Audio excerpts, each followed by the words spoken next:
ना शोर ना हंगामा, बात होगी खबर की, ना इधर की ना उधर की। शाम 7 बजे बात पते की। नमस्कार, मैं हूं चंदन सिंह। सबसे पहले एक नजर आज के टॉप 4 पर।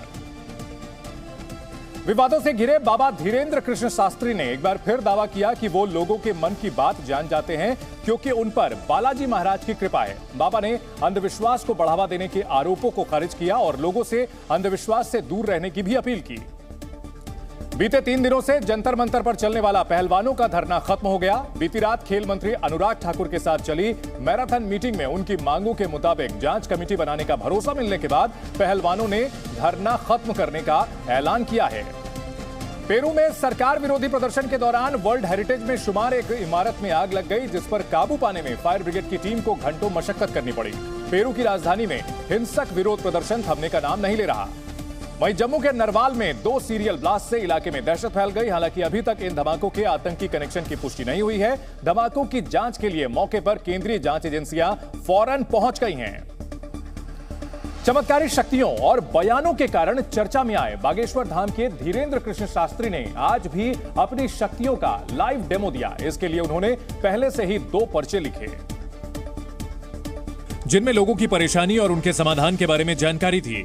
इसके बाद उन्होंने 2 पत्रकारों को बुलाया और उनसे पंडाल में मौजूद किन्हीं 2 लोगों को मंच पर लाने को कहा।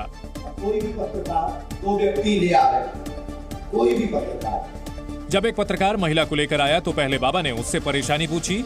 इस दौरान धीरेन्द्र शास्त्री ने पत्रकार से पर्चा नंबर भी पूछा और दावा किया कि जो नंबर बताया जाएगा उसी में महिला का प्रश्न और समाधान होगा। 4 टाइम लिखा तो ठीक, 2 नंबर तक के पर्चा है। तुम 1 को कहोगे तो 1 में इनका प्रश्न, 2 को कहोगे तो 2 में। अब तुम बोलोगे वही जो हमारे बालाजी बुलवाएंगे। लगा अपनी बुद्धि और तर्क। इसके बाद पत्रकार ने 1 नंबर का पर्चा खोलने पर जोर दिया। पर्चा खुला तो वही सवाल सामने आए जो महिला ने कुछ देर पहले पूछे थे। आपकी बेटी का मर्डर हुआ, जिसका रहस्य खुलेगा। बालक अपंग है, शरीर में शिथिलता है, झटका बनते हैं, ठीक होगा। वर्तमान में आर्थिक तंगी से जूझ रहे हैं। आपका तलाक आपकी स्वयं की गलती व विवाद के कारण हुआ है, जिसमें आपका पक्ष बहुत ज्यादा गलत था। आप ओवर बोल गई थी। इसके बाद बाबा ने महिला को कुछ और जानकारियां दी जो सार्वजनिक तौर पर नहीं बताई जा सकती। इस दौरान धीरेन्द्र कृष्ण शास्त्री महिला से बार बार सवाल करते रहे कि उन्होंने किसी को अपनी परेशानी के बारे में तो नहीं बताया। बाबा ने महिला से यह भी पूछा कि उन्हें मंच तक कौन लेकर आया। मैंने इनको उठाया, किसने उठाया? किसने उठाया? लगाओ अपना कैमरा, करो चालू। मीडिया वालों ने मुझे उठाया। मैंने उठाया और मीडिया वालों ने उठाया भी, मीडिया वालों ने पर्चा भी बताया। इसके बाद धीरेन्द्र कृष्ण शास्त्री ने दूसरे पत्रकार की तरफ से सामने लाई गई महिला के सवाल और समाधान बताए, जो उन्होंने पहले से ही पर्चे पर लिख रखे थे। बाबा का लोगों की समस्या और उनका समाधान बताने का सिलसिला काफी देर तक चला। दिव्य दरबार है और रायपुर में चल रहा है। आज आखिरी दिन है इसका। सामने आपको जो दिखाई दे रहे हैं धीरेन्द्र शास्त्री हैं, वो लोगों का नाम लेके बुला रहे हैं। बाबा एक करके लोगों को बुलाते रहे और उनकी समस्या पर्चे पर लिखते रहे। इस दौरान दरबार में बड़ी संख्या में लोग जुटे। छत्तीसगढ़ की राजधानी रायपुर में लगे दिव्य दरबार के दूसरे दिन बागेश्वर वाले बाबा हैं, क्योंकि उन पर बालाजी महाराज की कृपा है। एक व्यक्ति के बारे में हम पता कर सकते हैं, 2 व्यक्ति के बारे में, पर कोई 100-100, 200 लोगों की अर्जी के बारे में कैसे बता सकता है? वो भी 100 में 100% सत्य। लगाओ अपनी बुद्धि, लगाओ अपना तर्क, यही बालाजी की कृपा है। उन्होंने साफ किया कि ऐसा करके वो कोई चमत्कार नहीं कर रहे हैं। हम ये नहीं कहते कि हम चमत्कारी हैं या हम बता देते हैं या हमारे इस चक्कर में रहने ही मत। हम तो सीधी बात जानते हैं, जो हमें बालाजी प्रेरणा देते हैं वो हम बता देते हैं।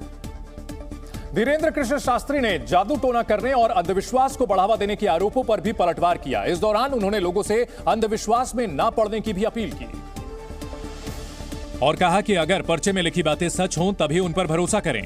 पर्चा को ध्यान पूर्वक पढ़ना है। आपने क्या पूछा, हमारे पर्चे पर क्या लिखा, अगर वही है तो आप उसको स्वीकार कर लीजिए, नहीं तो रोक टोक दीजिए तो हम समझा देंगे भैया ऐसा लिखा है। अपनी बात साबित करने के लिए उन्होंने दरबार में आए लोगों से आयोजकों को अपनी जानकारी न देने की भी अपील की। इस दौरान उन्होंने साफ किया कि दरबार में आने के लिए किसी तरह की फीस नहीं ली जाती। बागेश्वर धाम या यहाँ पर हमसे मिलने के नाम पर दरबार के नाम पर, पर्चा के नाम पर न अपनी जानकारी दे, न अपना नाम बतावे, न किसी भी प्रकार का शुल्क फीस दक्षिणा दे, क्योंकि बागेश्वर धाम दरबार पूर्णतया निःशुल्क था, है और जब तक प्राण रहेंगे तब तक निःशुल्क रहेगा। चमत्कार या अंधविश्वास के बीच चल रही बहस में आज केंद्रीय मंत्री गिरिराज सिंह भी कूद पड़े। उन्होंने बागेश्वर धाम के संत धीरेंद्र कृष्ण शास्त्री का समर्थन किया और कहा कि भारत के सनातन धर्म में कई महापुरुषों में ऐसा सामर्थ्य रहा है। भारत के जो सनातन परंपरा है उसमें कई महानुभाव हुए हैं, कई महापुरुष हुए हैं जो इस ढंग की चीजों को करने का उनका सामर्थ्य रहा है। गिरिराज ने कहा कि बिना जाने आरोप लगाना गलत है और ऐसा नहीं करना चाहिए। किसी के सामर्थ्य को जब तक विज्ञान के तल पर बिना देखे हुए अंधविश्वास कहना उचित नहीं। इस बीच बीजेपी महासचिव कैलाश विजयवर्गीय भी बागेश्वर धाम के पीठाधीश धीरेंद्र कृष्ण शास्त्री के समर्थन में उतर आए। उन्होंने चमत्कारिक शक्तियों पर टिप्पणी करने वालों पर भी निशाना साधा और सवाल किया कि दरगाहों पर सवाल क्यों नहीं उठाया जाता। कोई ये क्यों नहीं बोलता है कि जावरा के अंदर बहुत सारे लोग वहाँ पर लौटते हैं, पीटते हैं, उनके बारे में कोई चर्चा नहीं करता है। पर एक महात्मा जी के सामने, हिंदू महात्मा है वो, उनके सामने इस प्रकार की कोई घटना होती है तो उस पर लोग प्रश्न चिन्ह उठाते हैं। आज तक किसी ने जावरा के दरगाह पर किसी ने प्रश्न चिन्ह उठाए? इस दौरान उन्होंने बाबा पर लग रहे आरोपों को झूठा करार दिया। ये इस प्रकार के पर आरोप लगाना मिथ्या है और सनातन धर्म में ऐसे बहुत सारे लोग हैं। उधर जोधपुर पहुंची अमरावती की सांसद नवनीत राणा ने कहा कि किसी की आस्था पर सवाल नहीं उठाना चाहिए। अपना अपना अलग तरीका है विश्वास करने का, हमारा विश्वास करने का तरीका अलग है। जिसकी आस्था अलग तरीके से जुड़ी है शायद वो उस पर विश्वास करते हैं। बिहार के मधेपुरा में छात्रों ने जमकर हंगामा किया। ये छात्र बीपी मंडल इंजीनियरिंग कॉलेज के थे जो कॉलेज परिसर में सरस्वती पूजा पर रोक लगाने वाले आदेश पर भड़के थे और जिसके बाद छात्रों ने मधेपुरा के बीपी मंडल इंजीनियरिंग कॉलेज परिसर में इकट्ठा होकर कॉलेज प्रशासन के खिलाफ नारेबाजी की। नाराज छात्र कॉलेज के प्रिंसिपल से सरस्वती पूजा की अनुमति देने की मांग कर रहे हैं। बोलते हैं मनाने नहीं देंगे, सरस्वती नहीं मनाने देंगे। हालांकि बीपी मंडल इंजीनियरिंग कॉलेज के प्रिंसिपल अरविंद कुमार अमर का कहना है कि रोक सिर्फ सार्वजनिक रूप से प्रतिमा लगाने को लेकर है। छात्र हॉस्टल में तस्वीर लगाकर पूजा कर सकते हैं। बच्चे लोग अपने अपने हॉस्टल में पूजा करें। पूजा की दृष्टिकोण से तो बच्चों लोगों का डिमांड था कि हम लोग मूर्ति लाएंगे, उसके बाद एक कॉमन प्लेस पर पूजा करेंगे। प्रिंसिपल ने चेतावनी दी है कि कॉलेज परिसर में किसी भी प्रकार के सार्वजनिक पूजा पाठ, धार्मिक अनुष्ठान पर रोक है और अगर कोई छात्र नियमों का उल्लंघन करता है तो उसके खिलाफ कानूनी कार्रवाई की जाएगी। सरस्वती पूजा को लेकर मधेपुरा के बीपी मंडल इंजीनियरिंग कॉलेज के प्रिंसिपल के आदेश और छात्रों के हंगामे के बाद इस पर सियासत गर्मा गई। बीजेपी ने इसके लिए राज्य के सीएम नीतीश कुमार पर निशाना साधा और आरोप लगाया कि बिहार सरकार राज्य को पाकिस्तान बनाने की कोशिश में जुटी हुई है।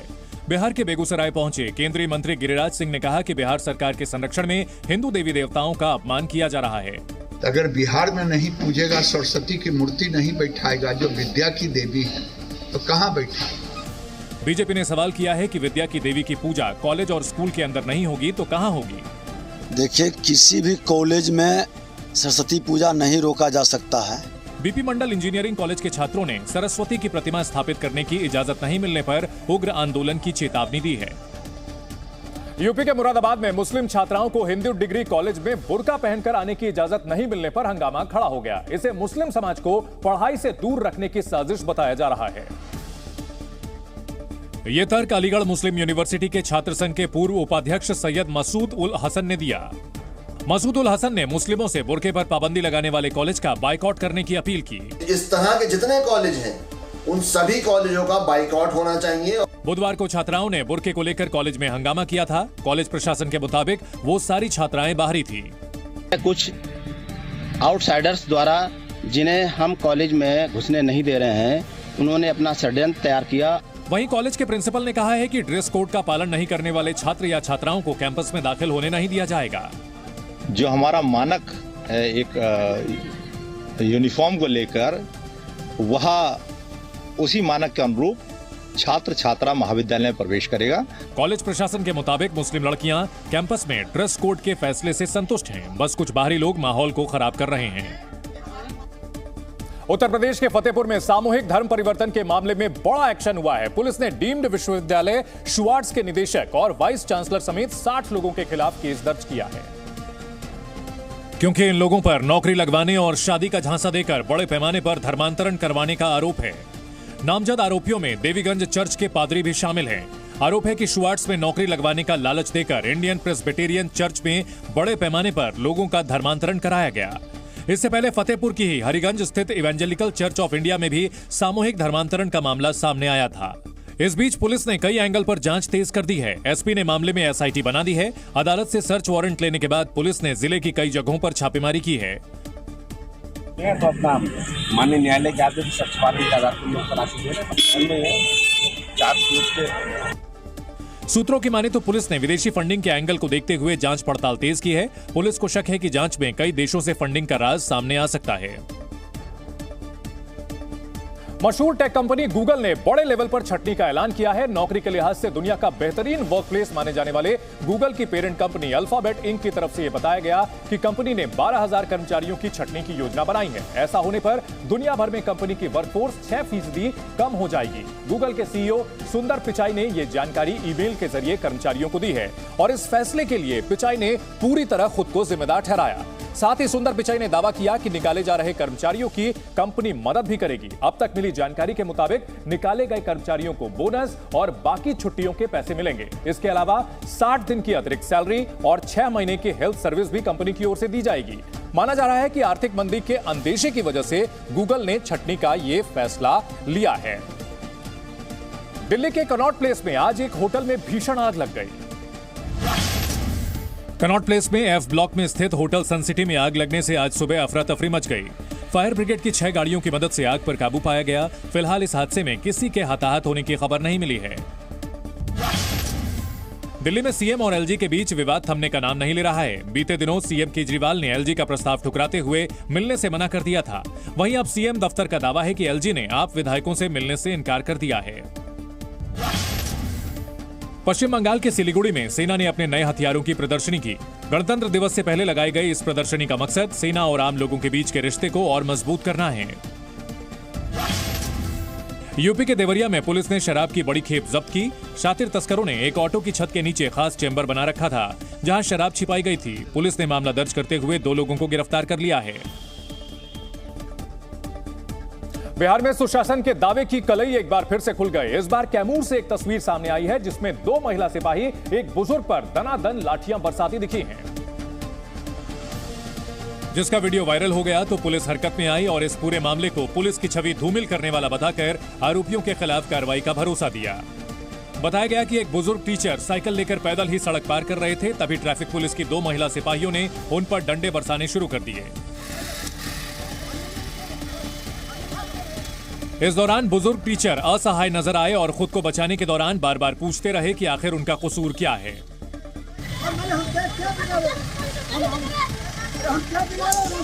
इस दौरान वहां से गुजरने वाले स्कूल से बच्चों को पढ़ाकर लौट रहे इस बुजुर्ग टीचर की लाचारी को देखते रहे। बताया गया कि सड़क पर लगे जाम को हटाने के दौरान बुजुर्ग टीचर वहां से गुजर रहे थे, जिन्हें महिला सिपाहियों ने फौरन साइकिल हटाने को कहा और देरी होने पर उनका गुस्सा फूट पड़ा। दिल्ली के जंतर मंतर पर 3 दिन से जारी 30 पहलवानों का धरना खत्म हो गया। खेल मंत्री से बातचीत और भारतीय कुश्ती महासंघ के अध्यक्ष ब्रजभूषण शरण सिंह को पद से अस्थायी रूप से हटाने के बाद यह धरना खत्म हुआ, जिसके लिए बीती रात पहलवानों के दल और खेल मंत्री अनुराग ठाकुर के बीच करीब 5 घंटे तक बैठक हुई। इसी बैठक में ब्रजभूषण सिंह को कुश्ती महासंघ के अध्यक्ष पद से अस्थायी तौर पर हटाने का फैसला हुआ। चूंकि सरकार गणतंत्र दिवस से पहले किसी भी हालत में धरने को खत्म कराना चाहती थी, इसलिए ब्रजभूषण को हटाने की पहलवानों की जिद को सरकार ने मान लिया। खिलाड़ी प्रोटेस्ट को बंद कर रहे हैं क्योंकि हमें सरकार ने आश्वासन दिया कि आपके साथ न्याय होगा, तो हमें सरकार के ऊपर पूरा विश्वास है। 5 घंटे की बातचीत में सरकार ने खिलाड़ियों की सभी मांगों की गंभीरता को समझा और इसके निपटारे के लिए उठाए जाने वाले कदमों की जानकारी दी। खेल मंत्री ने खिलाड़ियों को बताया कि सरकार ने एक निगरानी समिति बनाने का फैसला किया है। यह समिति 4 हफ्ते में जांच पूरी करेगी, जिसका काम कुश्ती महासंघ और इसके अध्यक्ष के खिलाफ वित्तीय या यौन उत्पीड़न के सभी आरोपों की गंभीरता से जांच करना है। जांच पूरी होने तक ब्रजभूषण शरण सिंह कुश्ती महासंघ से अलग रहेंगे और जांच में सहयोग करेंगे। भारतीय कुश्ती महासंघ के रोजमर्रा के कामों को निगरानी समिति देखेगी।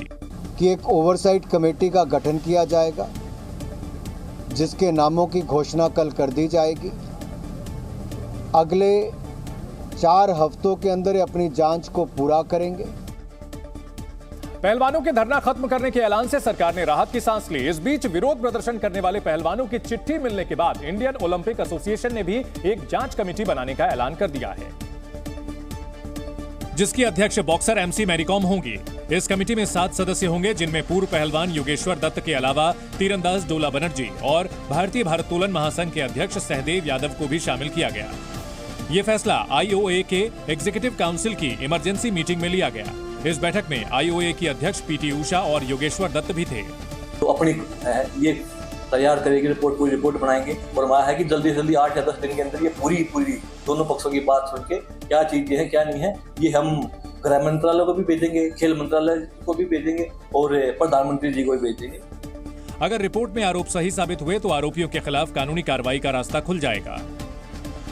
जाहिर है पहलवानों के आरोप और कुश्ती महासंघ के दावे जांच कमेटियों की कसौटी पर होंगे। सरकार और इंडियन ओलंपिक एसोसिएशन की बनाई जांच कमेटियों की रिपोर्ट से दूध का दूध और पानी का पानी हो जाएगा। लेकिन इस बीच भारतीय कुश्ती महासंघ के अध्यक्ष ब्रजभूषण शरण सिंह गोंडा में open national wrestling senior ranking tournament में पहुंचे। बताया गया कि यहां ब्रजभूषण बतौर अध्यक्ष नहीं बल्कि मेहमान के रूप में पहुंचे और जब पत्रकारों ने पहलवानों के लगाए आरोपों पर उनका रुख जानने की कोशिश की तो वो सवालों को नजरअंदाज करते दिखे। अरे कहा सर, अरे भाई कहा सुबह सर यार कुश्ती कमेटी। इस कार्यक्रम में ब्रजभूषण सिंह का रुतबा वैसा ही दिखा जैसा उन पर लगे इन आरोपों से पहले था। वैसे ब्रजभूषण सिंह ने पहले ही साफ कर दिया था कि उन पर लगे आरोप निराधार हैं, इसलिए इनके साबित होने से पहले वो अपने पद से इस्तीफा नहीं देंगे। पूरे कार्यक्रम के दौरान ब्रजभूषण कभी कुश्ती का आनंद लेते तो कभी फोन पर बात करते दिखे। इस वक्त की बड़ी खबर आ रही है कोलकाता से। कोलकाता में पुलिस और इंडियन सेक्युलर फ्रंट के कार्यकर्ताओं के बीच झड़प हुई है। पुलिस ने आईएसएफ कार्यकर्ताओं पर लाठीचार्ज किया और आंसू गैस के गोले दागे। असल में हंगामा आईएसएफ और टीएमसी कार्यकर्ताओं के बीच हुआ था। आईएसएफ पर टीएमसी के 2 ऑफिस पर बम फेंकने का आरोप है।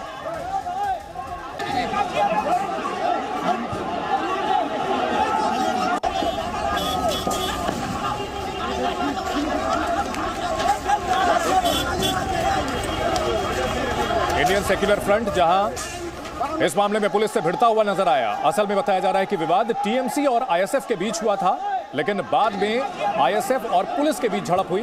पुलिस की ओर से आईएसएफ कार्यकर्ताओं को खदेड़ा गया। एमपी के सागर जिले में एक युवती ने जमकर हंगामा किया। मध्य प्रदेश के सागर जिले में जब प्रशासन की टीम अतिक्रमण हटाने पहुंची तो एक महिला ने हंगामा शुरू कर दिया। हद तो तब हुई जब महिला जेसीबी मशीन के नीचे जा बैठी और विरोध करने लगी। हालांकि बाद में पुलिस की मदद से महिला को वहां से हटाया गया। मथुरा के एक प्राथमिक विद्यालय में आपसी विवाद के बाद 2 महिला टीचर स्कूल परिसर में हाथापाई करने लगी। महिला टीचर्स के बीच झगड़े का वीडियो सोशल मीडिया पर वायरल हो रहा है। गाजियाबाद के मोदीनगर में 6 साल की बच्ची की पीट कर हत्या कर दी गई है। जानकारी के मुताबिक बच्ची घर के बाहर खेल रही थी और इसी बीच अचानक लापता हो गई और बाद में उसका शव मिला। जम्मू कश्मीर के श्रीनगर में भूस्खलन की एक भयानक तस्वीर सामने आई। यहां पहाड़ से बड़े बड़े पत्थर अचानक गिरने लगे, जिससे लोगों में दहशत मच गई। और भूस्खलन की यह घटना रामबन के पंथियाल इलाके में हुई। पहाड़ दर के तो ऊंची पहाड़ी से सैकड़ों पत्थर एक साथ बम की तरह सड़क पर बरसने लगे, जिसे देखकर लोगों में अफरा तफरी मच गई। पहाड़ों से पत्थरों की वर्षा के कारण पंथियाल इलाके में धूल का गुबार चारों तरफ फैल गया, जिससे लोगों को भारी परेशानी हुई। धूल के कारण लोग ठीक से देख भी नहीं पा रहे थे। भूस्खलन के बीच राहत की बात यह रही कि जैसे ही घटना की जानकारी प्रशासन को लगी, प्रशासन की टीम तुरंत मौके पर पहुंची और सबसे पहले भूस्खलन वाली जगह से ट्रैफिक को रोककर गाड़ियों को पीछे हटाया गया। भूस्खलन के कारण जम्मू श्रीनगर हाईवे काफी देर तक बंद रहा। बर्फबारी से जम्मू कश्मीर में विंटर टूरिज्म गुलजार हो गया है। वहीं यातायात पर भी बर्फबारी का असर देखने को मिला। बर्फबारी और बारिश के चलते जम्मू कश्मीर राष्ट्रीय राजमार्ग पर यातायात को धीमा करना पड़ा, क्योंकि शुक्रवार रात को जम्मू कश्मीर के मैदानी इलाकों में बारिश हुई है, जिससे सड़कों पर पानी भर गया है। सड़कों पर पानी के साथ साथ हल्की बर्फ भी जमी है, जिसकी वजह से सड़कों पर फिसलन बढ़ गई है। जिला प्रशासन ने लोगों से अपील की है कि वो ऐसे फिसलन वाले रास्तों पर संभल कर चलें। 23 तारीख से लेकर जो 25 तारीख शाम तक कश्मीर घाटी में भीषण बर्फबारी देखने को मिल सकती है और उसके लिए जो है मैन एंड मशीनरी को इंटैक्ट रखा गया है। जम्मू कश्मीर के डिजास्टर मैनेजमेंट ने अगले 24 घंटे में डोडा, किश्तवाड़, पुंछ, रामबन, बारामूला, गांदरबल, कुपवाड़ा, अनंतनाग और कुलगाम में एवलांच की भी संभावना जताई है। मौसम विभाग का अनुमान है कि जम्मू कश्मीर में अगले कुछ घंटे भारी होने वाले हैं। जम्मू कश्मीर राष्ट्रीय राजमार्ग पर काफी फिसलन है, वहीं मुगल रोड को यातायात के लिए बंद कर दिया गया है और श्रीनगर लेह रोड भी यातायात के लिए बंद है। मौसम विभाग ने चेतावनी जारी करते हुए पर्यटकों और स्थानीय लोगों को हिमस्खलन संभावित। कश्मीर और लद्दाख घाटी में लगातार तीसरे दिन भी बर्फबारी हुई। कश्मीर के मैदानी इलाकों में बारिश के साथ साथ बर्फबारी हुई, जिससे कई रास्ते बंद हो गए। और सुबह जब लोग जागे तो कश्मीर की वादियां बर्फ की सफेद चादर ओढ़े नजर आईं। घरों के चारों तरफ बर्फ बिछी दिखी, वहीं आसमान से बरस रहे बर्फ के फव्वारों ने पेड़ों पर भी कब्जा कर लिया। ठंड में तो मुश्किल ही है, थोड़ा बहुत तो मुश्किल होता ही है। ये तो सदियों से ही आ रहा है, ये तो हमको बर्दाश्त करना ही है। कश्मीर में पिछले 3 दिनों से इतनी ज्यादा बर्फ गिर रही है कि पर्यटकों के बैठने के लिए लगाई गई कुर्सियों को भी बर्फ ने ढक लिया। होटल के बाहर खड़ी लग्जरी गाड़ियां भी बर्फ से लिपटी नजर आईं। लेकिन इस भारी बर्फबारी से सबसे ज्यादा उन लोगों के सामने मुसीबत है जो मजदूरी का काम करते हैं, क्योंकि भारी बर्फबारी की वजह से कड़कड़ाती ठंड में मजदूरों को काम की तलाश में बाहर निकलना पड़ता है और कई बार उन्हें काम मिलता भी नहीं। बहुत ज्यादा ठंड है, तो आप क्या करें, मजदूरी के लिए तो निकलना पड़ता है सुबह सुबह, फैमिली का भी सोचना पड़ता है। जोशीमठ में लैंडस्लाइड और घरों में दरारें पड़ने से लोग परेशान हैं। वहीं अब बर्फबारी ने आपदा प्रभावित लोगों की मुसीबत और बढ़ा दी है। जोशीमठ में कुदरत का डबल अटैक देखने को मिला है।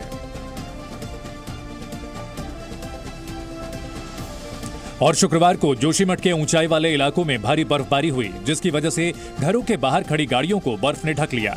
क्योंकि बर्फबारी इतनी तेज हो रही थी कि कुछ ही देर में सड़कें बर्फ से ढक गईं और मकानों पर भी बर्फ का कब्जा हो गया। घरों के ऊपर बर्फ की एक मोटी परत जमी दिखाई दी, जिसे देख इंसान तो इंसान, जानवर भी परेशान दिखे। जोशीमठ में बर्फबारी होने से सबसे ज्यादा परेशानी उन लोगों को हुई है जिनके घर दरार पड़ने से तोड़े जा चुके हैं और जो लोग राहत शिविरों में ठहरे हैं। बर्फ पड़ने से जोशीमठ में ठंड बढ़ गई है और ये लोग राहत शिविरों में ठिठुरने को मजबूर हैं। जिनके छोटे छोटे बच्चे हैं वे लोग ज्यादा परेशान हैं। 6000 फीट की ऊंचाई पर स्थित जोशीमठ ही नहीं, चमोली, औली, केदारनाथ, बद्रीनाथ और रुद्रप्रयाग में भी इन दिनों भारी बर्फबारी का सिलसिला जारी है। जिसकी एक हैरान कर देने वाली तस्वीर औली से सामने आई। भारी बर्फबारी के चलते औली घूमने आए पर्यटकों की एक कार बर्फ से जमी सड़क पर फंस गई। कार को बर्फ से निकालने के लिए ड्राइवर ने स्पीड बढ़ाई, लेकिन उसे नहीं निकाला जा सका। मैं आपको दिखाना चाहूंगा इसके खाली घूम रहे हैं। काफी देर तक कोशिश करने के बाद जब कार नहीं निकली तो पर्यटकों ने कार से उतरकर उसे धक्का दिया। तब जाकर कार आगे बढ़ी, लेकिन बर्फ इतनी ज्यादा थी कि कुछ दूर जाने के बाद कार के पहिए फिर से बर्फ में फंस गए। 4x4 जिप्सी है, लेकिन बर्फ अधिक गिर जाने के कारण ये भी यहाँ पे फंस चुकी है। बड़ी दिक्कत यहाँ पे हो रही है। और जो टूरिस्ट, हालांकि टूरिस्ट बहुत यहाँ पे है नहीं, लेकिन फिर भी जो टूरिस्ट हैं, जो 5-7 गाड़ियाँ दिखाई दे रही हैं, वो यहाँ पे फंस चुकी हैं। कार को बर्फ से जमी सड़क से निकालने में पर्यटकों के पसीने छूट गए, जिसके कारण कुछ पर्यटकों में प्रशासन के खिलाफ नाराजगी भी दिखी। और रास्ता देखो, बता सकते हैं, आप ही बताइए रास्ता कहाँ है, कहाँ मैं गाड़ी के लिए जाऊँ। औली में बर्फ से जमे रास्तों पर कार चलाना तो दूर, पैदल चलना भी मुश्किल हो रहा है। औली से जोशीमठ जाने वाले तमाम रास्ते बर्फबारी की वजह से बंद हो चुके हैं और सड़कों पर करीब 3 फीट तक बर्फ की मोटी परत जम गई है, जिस पर चलना खतरे से खाली नहीं है। बर्फ में पैर घुटने तक घुस जा रहे हैं। जोशीमठ में घरों में आई दरार और भूस्खलन के चलते इस बार चमोली के आसपास के इलाकों में पर्यटक कम पहुंचे हैं, लेकिन वीकेंड में यहां पर्यटकों की अच्छी खासी भीड़ उमड़ रही है। बर्फ से जमी पहाड़ियों और ताजा बर्फबारी को देखकर पर्यटकों के चेहरे खिल गए हैं। मुंबई से घूमने आए पर्यटकों का एक दल औली में ताजा बर्फबारी को देखकर खुशी से झूम उठा। सालों से इस मोमेंट का इंतजार था। Thoroughly enjoying and it's just heaven on earth. Chamoli की पहाड़ियां बर्फबारी से चांदी की तरह चमक रही हैं। जहां तक नजर डालो कुदरत का ऐसा नजारा देखने को मिल रहा है जिसके आगे एक आर्टिस्ट की एनिमेशन वाली आर्ट भी फेल है। उत्तराखंड की सफेद वादियां आंखों को ठंडक पहुंचा रही हैं और यहां का शुष्क मौसम पर्यटकों को गुदगुदा रहा है। सब जगह घूमे हैं लेकिन this is nothing better, it is far better, it is.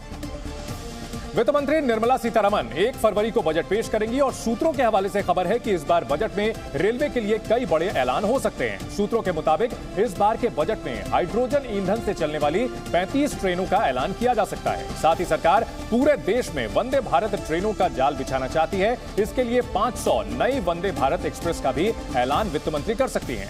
खबरों की माने तो वित्त मंत्री इस बार रेलवे के लिए करीब 2 लाख करोड़ रुपए का बजट अलॉट कर सकती हैं। नई ट्रेनों के अलावा केंद्र सरकार ट्रेन के 58,000 नए डिब्बों का भी ऐलान कर सकती है। इनके अलावा रेलवे के लिए 4,000 नए ऑटोमोबाइल कैरियर का भी ऐलान इस बजट में हो सकता है। जानकारों के मुताबिक ये सारा ऐलान चरणबद्ध तरीके से अगले 3 साल में पूरा किया जाना होगा।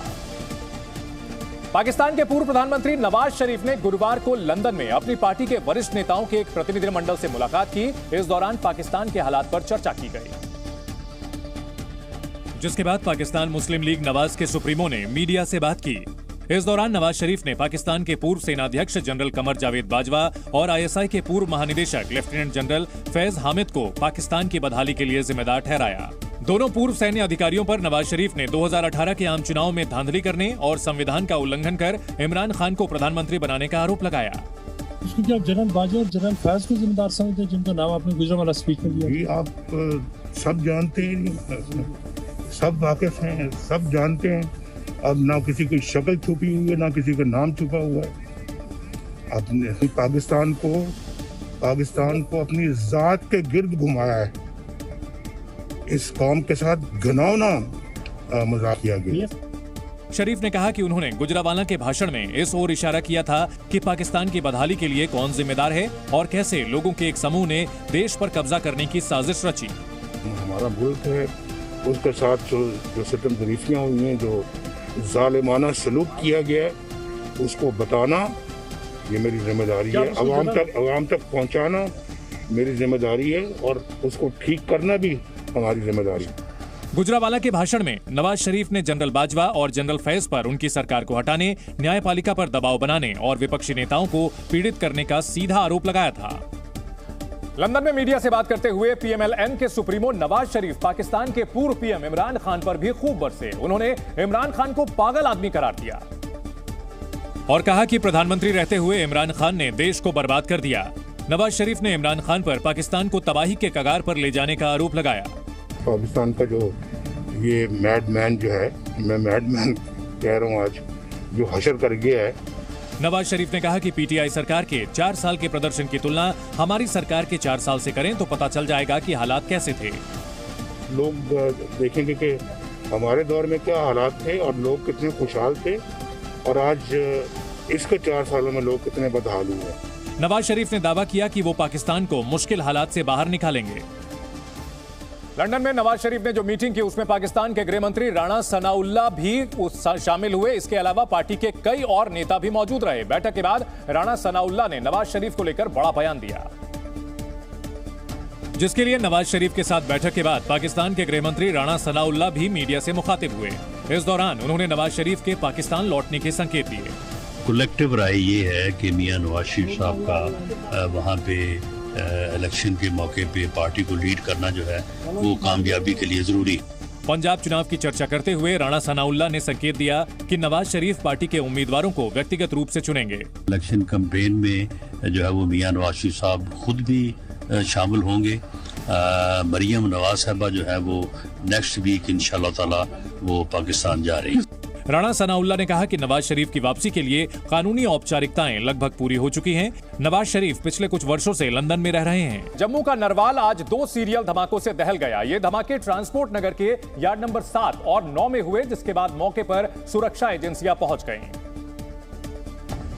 जिनकी तफ्तीश में पता चला कि जम्मू के नरवाल में पहला धमाका करीब सुबह 11 बजे हुआ, जबकि दूसरा धमाका ठीक 20 मिनट बाद हुआ।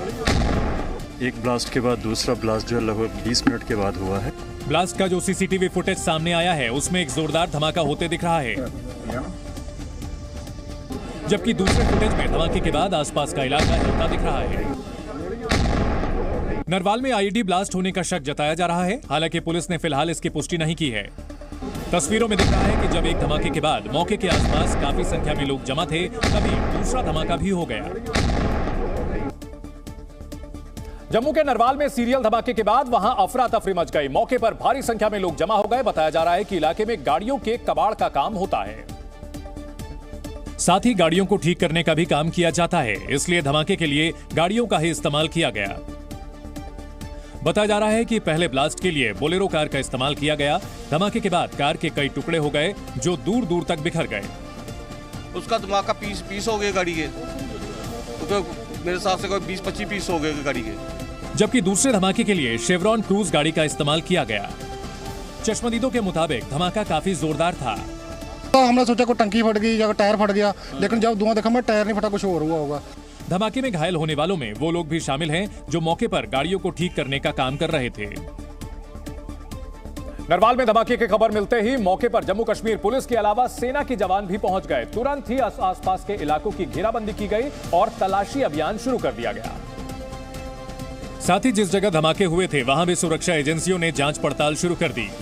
सीआरपीएफ, सेना और पुलिस ने पूरे इलाके की घेराबंदी कर दी है और इलाके में लगी गाड़ियों की जांच की। सीआरपीएफ, आर्मी और जेकेपी हम लोग यहाँ पे अभी आगे एरिया को सैनिटाइज कर रहे हैं। जम्मू के डीआईजी शक्ति पाठक ने भी पूरे इलाके का दौरा किया। एडीजीपी मुकेश सिंह ने स्थानीय लोगों और पुलिस अधिकारियों से घटना की जानकारी ली। फॉरेंसिक और बम स्क्वाड टीम मौके पर जांच में जुटी दिखी।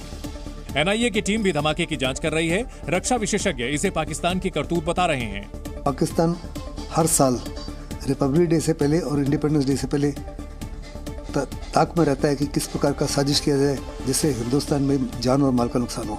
फिलहाल इलाके की ड्रोन से निगरानी की जा रही है। जम्मू में जिस जगह धमाका हुआ वो राहुल गांधी की भारत जोड़ो यात्रा से करीब 60 किलोमीटर की दूरी पर है। ये ब्लास्ट जम्मू में भारत जोड़ो यात्रा की एंट्री के 2 दिन बाद हुए हैं।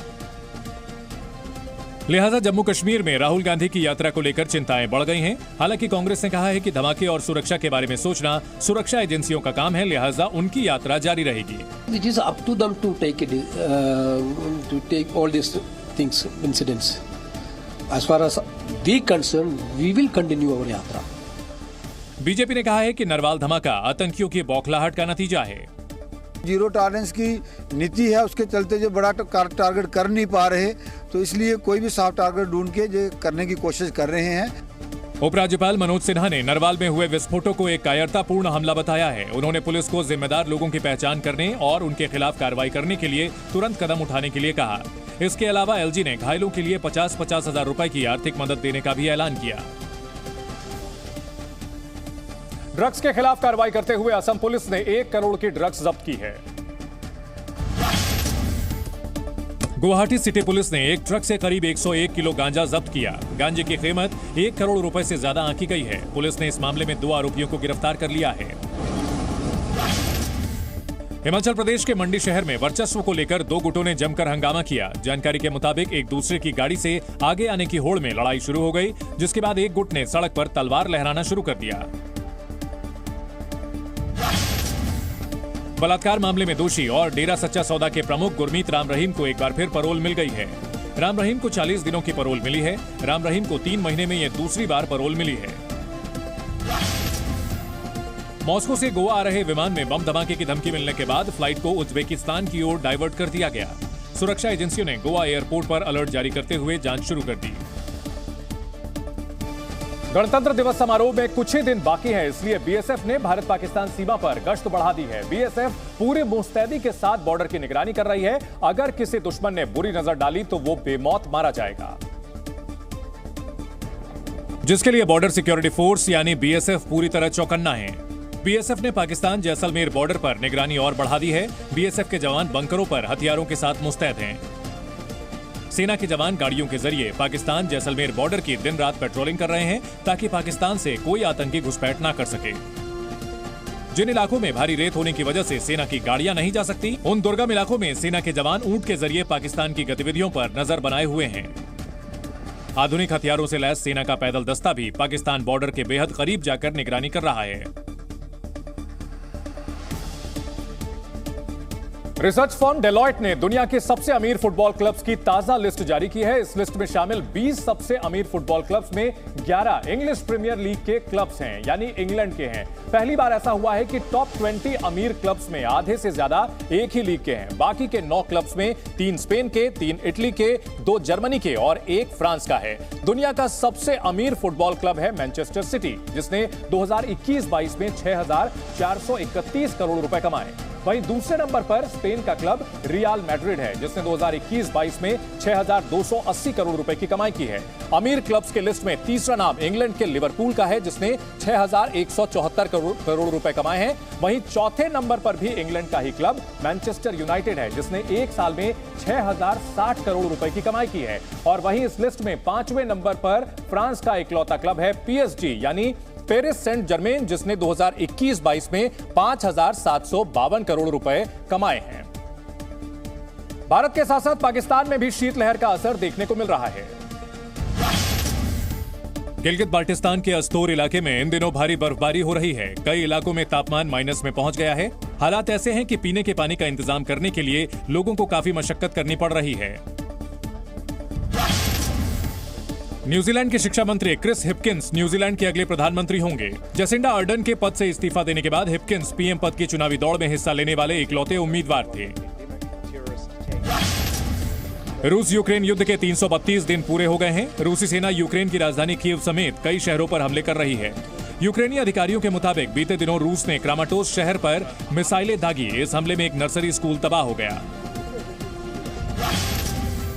अमेरिका के ओक्लाहोमा में एक उल्कापिंड ने रात में दिन जैसा माहौल बना दिया। उल्कापिंड गिरने की यह घटना घर के बाहर लगे एक सीसीटीवी कैमरे में रिकॉर्ड हो गई।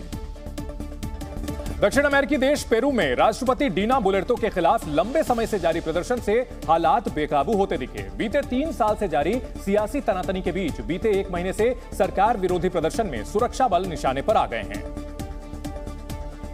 और जब ऐसा हुआ तो प्रदर्शनकारियों के गुस्से की आग से राजधानी लीमा की एक ऐतिहासिक इमारत धधक पड़ी। बताया गया कि विरोध पर उतारू लोग देशव्यापी हड़ताल के दौरान करीब 500 वर्ग मीटर में फैली world heritage site Saint Martin plaza इमारत के पास जमा होने लगे।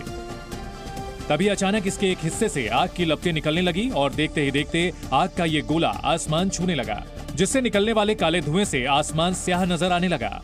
फायर ब्रिगेड को इस आग पर काबू पाने में घंटों मशक्कत करनी पड़ी। प्रदर्शनकारियों ने आरोप लगाया कि सुरक्षा बलों के दागे आंसू गैस के गोलों से आग लगी। चूंकि आगजनी के वक्त इमारत में कोई नहीं था, इसलिए इस हादसे में किसी की जान नहीं गई। राजधानी लीमा बीते कई दिनों से इस तरह की हिंसा की गवाह है। पेरू में पूर्व राष्ट्रपति पेड्रो कास्तिला के समर्थकों और सिक्योरिटी फोर्सेस के बीच कई महीनों से हिंसक झड़प जारी है, जिसमें अब तक 50 लोगों की मौत के भी दावे किए जा रहे हैं। दिसंबर महीने से लगातार जारी प्रदर्शनों की तरह सड़कों पर निकलकर सरकार विरोधी प्रदर्शन यहां रोजमर्रा की जिंदगी का हिस्सा बनता दिखा। रोज की तरह एक दिन पहले जब लीमा की सड़कों पर प्रदर्शनकारी निकले तो एक बार फिर सुरक्षा बलों से उनकी झड़प होती दिखी। इसके बाद इन पर काबू पाने के लिए सुरक्षा बलों ने आंसू गैस का सहारा लिया। इसके बाद भी लोग नहीं रुके और सरकार विरोधी नारे लगाते रहे। बाद में पुलिस ने कई लोगों को हिरासत में ले लिया। प्रदर्शनकारी पूर्व राष्ट्रपति पेड्रो की रिहाई की मांग करते दिखे। पेरू में हिंसक झड़प, आगजनी और हंगामा कोई नई बात नहीं है। बीते 3 साल से पेरू में इस तरह का माहौल है, जो बीते दिसंबर महीने में एक बार फिर हिंसक झड़पों की वजह से तेज हुआ, जिसकी शुरुआत पूर्व राष्ट्रपति पेड्रो कास्तिला पर भ्रष्टाचार और जबरदस्ती फैसले थोपने के आरोप लगने से शुरू हुई। इसके बाद कांग्रेस में उनका विरोध शुरू हुआ और इस्तीफे की मांग होने लगी।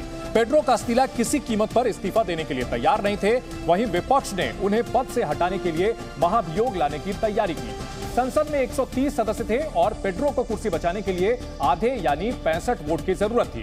कांग्रेस में भले ही बड़े दल एकजुट थे, लेकिन कुछ छोटी पार्टियां पेड्रो के साथ थी। हालांकि संसद में उनके खिलाफ 101 वोट पड़े, जिससे पेड्रो कुर्सी छोड़ने को मजबूर हो गए।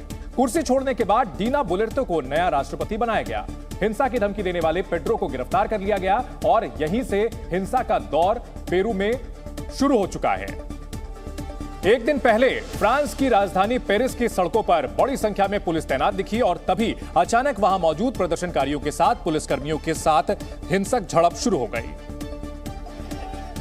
देखते ही देखते यह हंगामा इतना बढ़ गया कि कहीं आंसू गैस के गोले दागे जाने लगे तो कहीं पुलिस ने प्रदर्शनकारियों पर डंडे बरसाना शुरू कर दिया। बताया गया कि ये लोगों की भीड़ वहां फ्रांस की नई पेंशन योजना के प्रस्ताव के विरोध में इकट्ठा हुई थी। और जैसे ही पुलिस ने प्रदर्शनकारियों को हटाना शुरू किया, भीड़ ने सुरक्षा कर्मियों पर हमला बोल दिया। पुलिस पर कांच की बोतलें फेंकी गईं और आतिशबाजी का भी इस्तेमाल हुआ, जिसके जवाब में पुलिस ने भी प्रदर्शनकारियों पर लाठीचार्ज किया। फ्रांस की इमैनुअल मैक्रों सरकार ने रिटायरमेंट की उम्र 62 साल से बढ़ाकर 64 साल कर दी है। फ्रांस के लोग इस फैसले के विरोध में सड़कों पर उतर आए। इस प्रदर्शन में मेट्रो और ट्रेन के ड्राइवर भी शामिल हुए, जिसकी वजह से पेरिस में कई मेट्रो स्टेशन बंद हो गए और ट्रेन सर्विस बुरी तरह प्रभावित हुई। लोगों के विरोध के बावजूद राष्ट्रपति इमैनुअल मैक्रों ने कहा कि वो नए पेंशन प्रस्तावों को वापस नहीं लेंगे। अमेरिका के कैलिफोर्निया में समुद्र के किनारे एक छोटा विमान लहरों के साथ हिलता दिखाई दिया। बताया गया कि कैलिफोर्निया के कार्लसबैड बीच पर इस विमान की इमरजेंसी लैंडिंग हुई है, जिसमें उड़ान भरने के कुछ देर बाद ही तकनीकी खराबी आ गई थी। खतरे को देखते हुए पायलट ने रिहायशी इलाके से दूर कैलिफोर्निया के बीच पर इमरजेंसी लैंडिंग की। सामने आई तस्वीरों में दिखा कि विमान बीच पर पलट गया है। यह विमान सैन डिएगो से ऑरेंज काउंटी की तरफ जा रहा था। मॉन्टगोमरी फील्ड से टेक ऑफ के बाद इस पाइपर PA-28 विमान के इंजन में कुछ खराबी आ गई।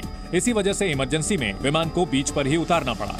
जानकारी के मुताबिक इस छोटे विमान की इमरजेंसी लैंडिंग के दौरान उसमें 3 लोग सवार थे। गनीमत यह रही कि समय रहते सभी को सुरक्षित बाहर निकाल लिया गया और बीच पर भी किसी को कोई नुकसान नहीं पहुंचा। इंदौर में युवकों के एक स्टंट ने लोगों को हैरान कर दिया। इंदौर में एक युवक के बाइक पर बैठकर अलाव सेकने का वीडियो वायरल हो रहा है। युवक की ये लापरवाही बड़े हादसे की वजह बन सकती थी।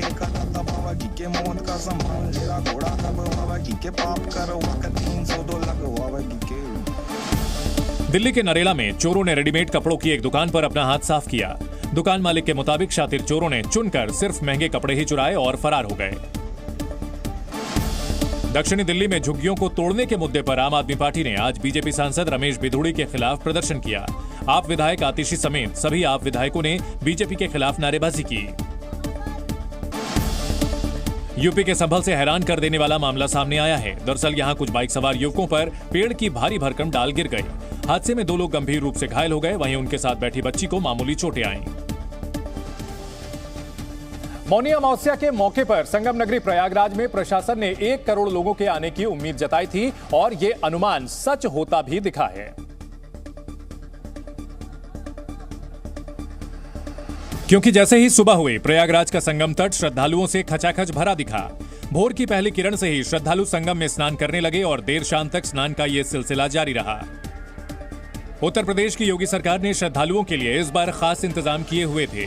मौनी अमावस्या के मौके पर प्रयागराज में स्नान करने आए श्रद्धालुओं पर हेलीकॉप्टर से पुष्प वर्षा भी की गई। हेलीकॉप्टर के जरिए स्नान करने आए सभी संतों, श्रद्धालुओं का योगी सरकार ने प्रयागराज में स्वागत अभिनंदन किया। रामनगरी अयोध्या भी मौनी अमावस्या पर श्रद्धालुओं से गुलजार दिखी। भक्तों ने पवित्र सरयू नदी में आस्था की डुबकी लगाई और फिर हनुमानगढ़ी राम जन्मभूमि जाकर रामलला के दर्शन किए। पौराणिक मान्यता है कि मौनी अमावस्या के दिन पवित्र नदियों में स्नान करने से मोक्ष की प्राप्ति होती है। गुजरात दंगों पर बनी बीबीसी की डॉक्यूमेंट्री द मोदी क्वेश्चन को ब्लॉक करने के निर्देश दिए गए हैं। भारत सरकार ने बीबीसी की डॉक्यूमेंट्री द मोदी क्वेश्चन को प्रोपेगेंडा बताते हुए डॉक्यूमेंट्री शेयर करने वाले सारे वीडियो लिंक ब्लॉक कर दिए हैं। बीबीसी डॉक्यूमेंट्री के यूट्यूब लिंक साझा करने वाले ट्वीट्स को भी ब्लॉक कर दिया गया है। सूत्रों के मुताबिक सूचना एवं प्रसारण मंत्रालय ने इसके लिए निर्देश भी जारी किए हैं। वहीं 50 से ज्यादा ट्वीट्स को ब्लॉक करने के लिए ट्विटर को आदेश जारी किए गए हैं। राजस्थान के पूर्व डिप्टी सीएम सचिन पायलट और सीएम अशोक गहलोत के बीच जुबानी जंग और तेज हो गई है। गहलोत के इशारों में बोले गए हमले पर पायलट ने पलटवार किया और राजस्थान सरकार को ही कटघरे में खड़ा कर दिया। पायलट ने कहा कि जो भी युवाओं के खिलाफ काम करेगा वो उसका विरोध करेंगे। जयपुर के छात्र संघ के कार्यक्रम में पायलट ने इशारों में गहलोत को जुबान पर लगाम लगाने की हिदायत दे डाली। व्यक्तिगत आलोचना करना, गाली गलौज करना, कठोर शब्द बोल देना बड़ा आसान काम है, लेकिन इन 32 सलाखों के पीछे जो बिना हड्डी की जीभ है उसको संचालित करना ये बहुत जरूरी है। मुंह से निकली हुई बात कभी वापस नहीं आती। दरअसल पायलट की ये तल्खी हाल ही में सामने आए एक वीडियो के बाद दिखी, जिसमें गहलोत ये कहते सुने गए कि महामारी के बाद पार्टी में एक बड़ा कोरोना आ गया। कोरोना आ गया, एक बड़ा कोरोना आ गया हमारी पार्टी के अंदर। कभी बाइलेक्शन, कभी चुनाव, चुनाव में वोट लेना पड़ा। ये वीडियो कर्मचारी संघ के प्रतिनिधियों के साथ हुई बजट पूर्व बैठक का बताया जा रहा है, जिस पर पायलट खेमे के विधायक वेद प्रकाश सोलंकी ने पलटवार करने में देर नहीं की। उन्होंने चेतावनी वाले लहजे में कहा कि अगर वाकई कोरोना है तो तुरंत इलाज की जरूरत है, क्योंकि सही समय पर सही टीका नहीं आया तो नतीजे पूरे राजस्थान के लिए घातक होंगे। कोरोना है या नहीं है, लेकिन अगर कोरोना है और घातक है तो उसके लिए वैक्सीनेशन की बहुत जल्दी आवश्यकता है, और समय पे अगर वैक्सीनेशन नहीं आएंगे तो बहुत बड़ा नुकसान होगा राजस्थान के। कांग्रेस में जारी घमासान पर बीजेपी ने चुटकी ली और कहा कि अब गहलोत सरकार को जनता का दुख समझ में आ जाना चाहिए। पार्टी के वही सरकार की कार्यशैली पे प्रश्न चिन्ह खड़े कर रहे हैं, तब जनता का दर्द क्या है, जनता का दुख क्या है, ये सरकार में बैठे हुए मुखिया और उनको आकाओं को निश्चित ही समझ में आना चाहिए।